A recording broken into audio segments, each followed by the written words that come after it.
Kamakailan lang ay naging kontrobersyal si Congressman Sandro dahil sa kanyang ibinigay na pahayag tungkol sa peso kontra dolyar. Naging usap-usapan ito sa social media. Samot-saring reaksyon ang lumabas mula sa mga kakampings at maging sa mga pro-BBM. Atin pong tunghayan ang video ng interview at ang salaysay ni Congressman Sandro patungkol sa isyong ito.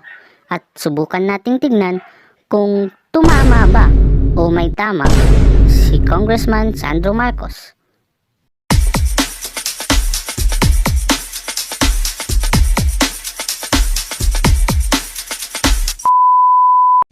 The peso is not weak because the peso is weak. The peso is weak because the dollar is strong. The dollar is strong for two reasons. Kapag may crisis po sa ating mundo, the impression that investors, consumers, and shareholders get is that the dollar is the safest currency to get against all other currencies. So ang nangyayari ay lahat ng mga tao kapag may crisis bumibili ng dollar.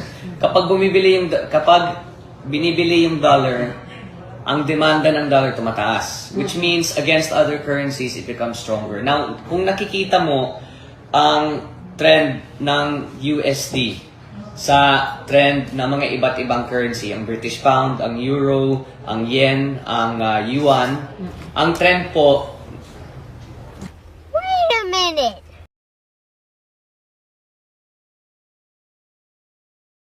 Ang trend po ay ang dollar gumaganon. Lahat ng ibang currency, lalo na sa ASEAN, lalo na sa Europa, lalo na sa UK, ay gumaganon. So there is an inverse relationship. It is not because there is anything wrong with the peso domestically. It's just internationally, dahil sa lahat nangyayari, dahil sa gera, ang peso ay humihina against the dollar. Pero kung pag-aaralan mo, the peso against the yuan, the peso against the yen, the peso against the British pound, makikita mo, medyo stabilized. So, what can we do about it? On the bright side, marami tayong OFW dito sa Ilocos. So, ang remittances na pinapadala nila na dollar value ay mas mataas. So, the remittances are worth more. On the other hand, alam naman natin, tayo ay net importer. So, temporarily, the prices of goods will be more expensive. It's partly to do with Russia and Ukraine. Another explanation about it, I don't want to get too into it, pero nung pandemya, the Fed, the US government, nag-print sila ng US dollar. So, medyo dumami ang supply ng dollar. Ngayon, ang daming bumibili. So, yung daming supply became worth more, which is essentially as a result of what's happening. What can the Philippines do to help it? Sa totoo lang, I'm gonna be realistic with you. Maliit na bansa lang tayo. We have a significant amount of dollar reserves.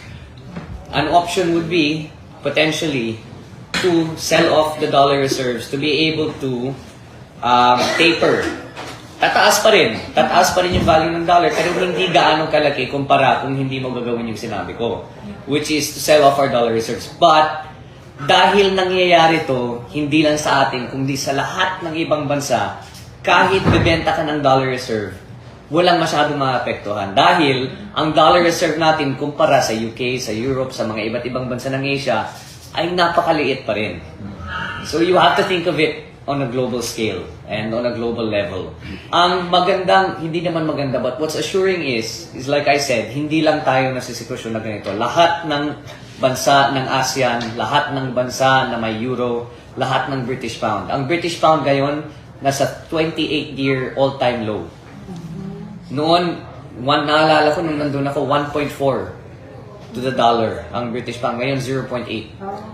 So, mababa talaga lahat ng currency natin. So, I think the best piece of advice would just be to sit back and hold tight. What the national government I know is doing is to focus on food security. Because as we are a net importer of certain goods and services, we have to make sure that domestically, we are able to produce that. So yung mga iba't ibang pagkain na nangangailangan natin, imbes na ini-import, hopefully, ay katulad sa sinasabi ng Pangulo, ay kailangan patibayin ng ating value chain, ng ating supply chain para sa pagkain. And that entails buffering domestic production. Kaya kung nakita mo si Pangulo ay gumawa ng EO, katulad sa asukal. Lahat ng asukal na gagawin for 2023 ay for domestic consumption, hindi na importation. And that is to make sure that kahit nangyayari itong fluctuation sa ating currency, ay may access pa rin tayo sa pagkain. Kumusta mga chong? Ano ang inyong mga reaksyon tungkol dito sa video na ito? Tumama nga ba? O may tama si Congressman Sandro Marcos? I-comment down below ang inyong mga reaksyon and subscribe na rin sa ating YouTube channel. Bye-bye!